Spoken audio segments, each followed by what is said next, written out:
उत्तर प्रदेश का शहर फिरोजाबाद चूड़ी उद्योग के रूप में पूरे विश्व में जाना जाता है।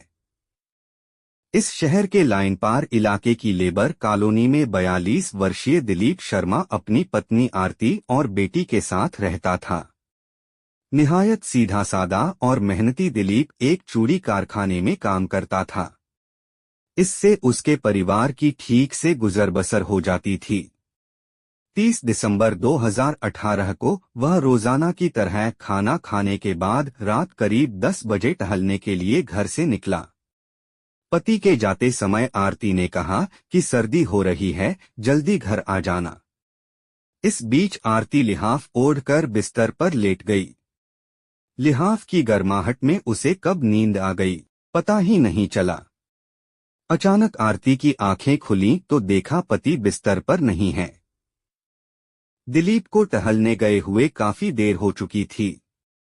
उसके घर न लौटने पर उसे चिंता हुई। उसने फोन कर यह बात अपने जेठ अनिल शर्मा को बता दी। अनिल भाजपा का यूथ अध्यक्ष था। वह शहर की ही नई बस्ती में रहता था। देर रात तक दिलीप के घर नहीं लौटने पर भाई व उसके परिवार के लोग चिंतित हो गए। उन्होंने मिलकर रात में ही दिलीप की तलाश शुरू कर दी। रात 2:30 बजे तक वे उसे इधर उधर खोजते रहे, लेकिन उसका कोई पता नहीं चला। अगले दिन सुबह लगभग 7:30 बजे कुछ लोगों ने लेबर कॉलोनी के पीछे रेलवे लाइन के किनारे एक युवक की खून से सनी लाश पड़ी देखी। उन्होंने इसकी सूचना जीआरपी और थाना लाइन पार को दे दी। सूचना मिलने पर फिरोजाबाद रेलवे स्टेशन से जीआरपी पुलिस वहां पहुंच गई। कुछ देर बाद थाना लाइन पार के थाना प्रभारी संजय सिंह भी घटनास्थल पर पहुंच गए। पुलिस ने रेलवे लाइनों के पास पड़ी युवक की लाश का निरीक्षण किया तो उसके शरीर पर किसी नुकीले हथियार के घाव मिले। हत्यारों ने उसके गुप्तांग के साथ हाथ की उंगली भी काट दी थी। पुलिस ने जब मृतक के कपड़ों की तलाशी ली तो पैंट की जेब से उसका आधार कार्ड मिला। इससे उसकी पहचान दिलीप शर्मा पुत्र रामप्रकाश शर्मा, निवासी लेबर कॉलोनी फिरोजाबाद के रूप में हुई। पुलिस ने यह सूचना दिलीप के घर भिजवाई तो रोते बिलखते उसके घर वाले लाइन किनारे पहुंच गए। घर वालों ने उसकी शिनाख्त दिलीप शर्मा के रूप में की, चूंकि मामला भाजपा कार्यकर्ता के भाई की हत्या का था, इसलिए स्थानीय विधायक से लेकर पार्टी के कई पदाधिकारी वहां पहुंच गए। सूचना मिलने पर SP city Rajesh Kumar Singh, CO सदर अजय सिंह चौहान भी वहां आ गए। जांच पड़ताल के बाद पुलिस ने शव को पोस्टमार्टम के लिए जिला अस्पताल भेज दिया। पुलिस ने जब मृतक के घर वालों से बातचीत की तो भाई ललित शर्मा ने पुरानी रंजिश के चलते 5 लोगों राजू, पवन, हरिओम निवासी नई बस्ती फिरोजाबाद, डब्बू उर्फ दीनदयाल और गोपाल निवासी बीमलपुर जनपद इटावा पर शक जताया। पुलिस ने ललित शर्मा की तरफ से इन 5 लोगों के खिलाफ भादंवी की धारा 147, 148, 149, 302 के अंतर्गत रिपोर्ट दर्ज कर ली। रिपोर्ट दर्ज होने के बाद पुलिस ने नामजद आरोपियों की तलाश शुरू कर दी। ललित शर्मा ने भाई की हत्या की वजह रंजिश बताई थी, जबकि लाश का मुआयना कर पुलिस को मामला अवैध संबंधों का लग रहा था। नामजद आरोपियों के बारे में कोई सूचना नहीं मिल रही थी, इसलिए पुलिस ने दूसरे एंगल से केस की जांच शुरू कर दी। सदर विधायक मनीष असीजा ने केस का जल्द खुलासा करने के लिए एसएसपी सचिंद्र पटेल से भी मुलाकात की। दिलीप की हत्या का मामला पुलिस के लिए बड़ी चुनौती बन गया था। एसएसपी ने केस खोलने के लिए तेजतर्रार पुलिस कर्मियों के अलावा सर्विलांस टीम को भी लगा दिया था। एसएसपी सचिंद्र पटेल खुद इस केस का सुपरविजन कर रहे थे। पुलिस ने दिलीप की पत्नी आरती के मोबाइल को भी खंगाला। उसके फोन नंबर की कॉल डिटेल्स से एक नंबर शक के दायरे में आया, जिस पर सबसे ज्यादा बातें होती थीं। जब पुलिस ने उस नंबर को ट्रेस किया तो हैरानी और बढ़ गई। जांच में वह नंबर जिला मैनपुरी के गांव रामपुरा कुर्रा निवासी गौरव का निकला। पुलिस ने गौरव की जांच की तो जानकारी मिली कि गौरव आरती की मैनपुरी में रहने वाली बुआ की ननद का बेटा है, जो रिश्ते में आरती का भाई लगता है। पुलिस को यह भी पता चला कि गौरव का दिलीप के घर काफी आना जाना था, लेकिन रिश्ता भाई बहन का होने के चलते पुलिस पूरी तरह संतुष्ट होना चाहती थी। इसके लिए पुलिस ने आरती की निगरानी बढ़ा दी, साथ ही वह आरती और गौरव की गहराई से जांच करने लगी। जांच में पुलिस को पता चला कि मृतक दिलीप की पत्नी आरती के गौरव से अवैध संबंध थे। थाना प्रभारी लाइन पार संजय सिंह को 15 जनवरी 2019 की सुबह मुखबिर से सूचना मिली कि आरती और उसका प्रेमी गौरव कहीं भागने की फिराक में रेलवे स्टेशन पर खड़े हैं। इस सूचना पर थाना प्रभारी संजय सिंह, कांस्टेबल प्रदीप कुमार, शिव प्रकाश व महिला कांस्टेबल प्रभा देवी को लेकर रेलवे स्टेशन पर पहुंच गए। मुखबिर की सूचना सही निकली। आरती व गौरव रेलवे स्टेशन पर बुकिंग विंडो के पास मिल गए। पुलिस दोनों को लेकर थाने आ गई। थाना प्रभारी ने आरती व गौरव से पूछताछ की। दोनों पुलिस को कुछ भी बताने को तैयार नहीं थे। चूंकि पुलिस के पास इनके खिलाफ ठोस सबूत थे, इसलिए उनसे सख्ती से पूछताछ की, साथ ही उन्हें कॉल डिटेल्स भी दिखाई। अंततः गौरव ने स्वीकार कर लिया कि उसके आरती से अवैध संबंध हैं।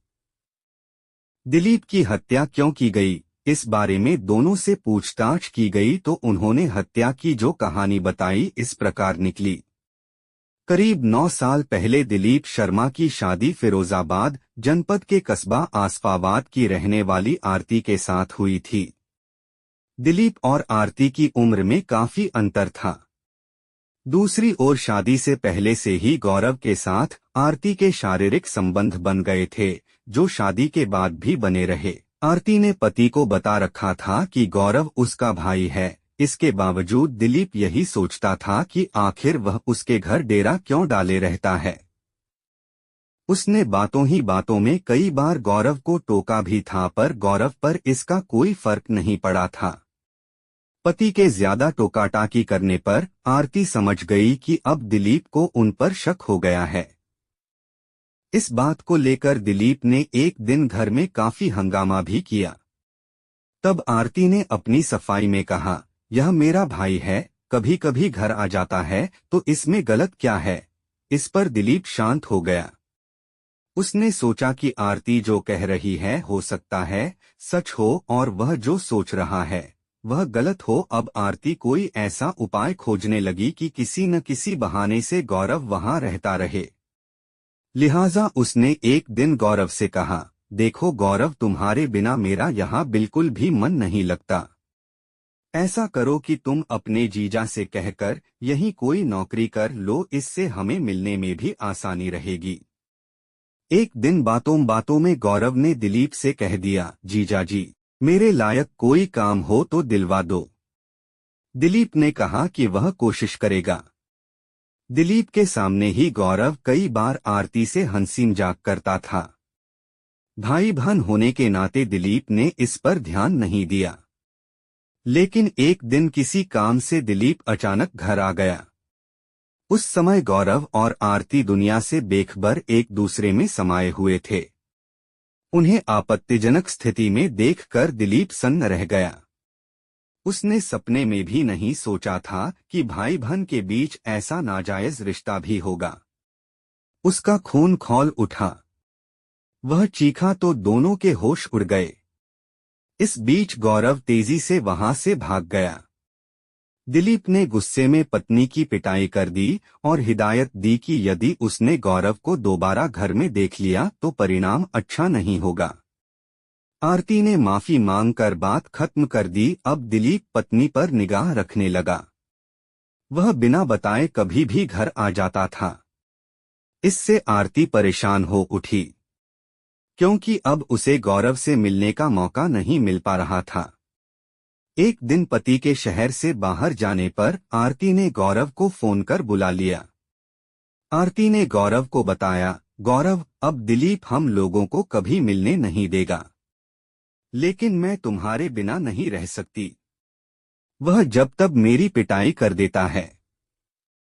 अब हमें कुछ करना पड़ेगा, नहीं तो यह पीट पीट कर मेरी जान ही ले लेगा।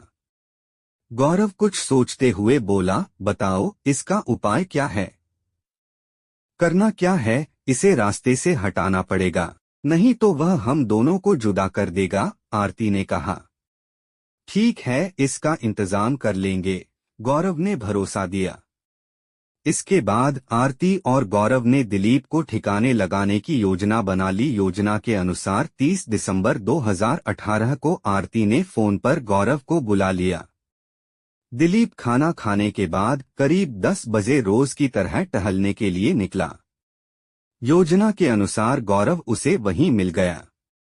दिलीप गौरव से खुंदक खाए हुए था, लिहाजा उसने दिलीप के पैर पकड़कर उससे माफी मांग ली। दिलीप शांत हो गया।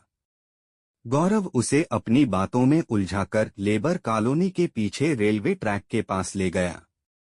इस बीच योजना के अनुसार दिलीप के पीछे पीछे आरती भी वहां पहुंच गई। मौका देखते ही गौरव ने आरती के सामने ही दिलीप पर चाकू से ताबड़तोड़ वार किए। जान बचने के लिए दिलीप ने जब भागने की कोशिश की तो आरती ने उसके बाल पकड़कर गिरा दिया। ट्रेनों की आवाजाही में दिलीप की चीख गुम हो गई। हत्या के बाद घटना को दूसरा रूप देने के लिए गौरव ने उसका लिंग और हाथ की अंगुली भी काट ली। उसकी लाश वहीं रेलवे लाइन के पास डालने के बाद गौरव मैनपुरी भाग गया, जबकि आरती अपने घर चली गई। आरती और गौरव से पूछताछ के बाद पुलिस ने उनकी निशानदेही पर हत्या में इस्तेमाल छुरी और हत्या के वक्त पहने हुए दस्ताने बरामद कर लिए। उनसे पूछताछ के बाद पुलिस जब उन्हें जेल लेकर जा रही थी तो आरती रोने लगी। वह बोली, हम दोनों को जेल में साथ साथ ही रखना, हम अलग नहीं रह पाएंगे। आरती ने जिसके साथ 7 फेरे लिए साजिश के तहत उसे ही अपने प्रेमी के साथ मिलकर मौत की नींद सुला दिया। एक सीधा सादा पति अपनी पत्नी के अवैध संबंधों की भेंट चढ़ गया। आरती और गौरव ने भाई बहन के रिश्ते को कलंकित कर दिया, साथ ही अपना बसाबसाया घर भी उजाड़ लिया। आरती के इस कृत्य से उसकी बेटी को मां बाप का प्यार नहीं मिल सकेगा। फिलहाल ननिहाल वाले उसे अपने साथ ले गए। कथा पुलिस सूत्रों पर आधारित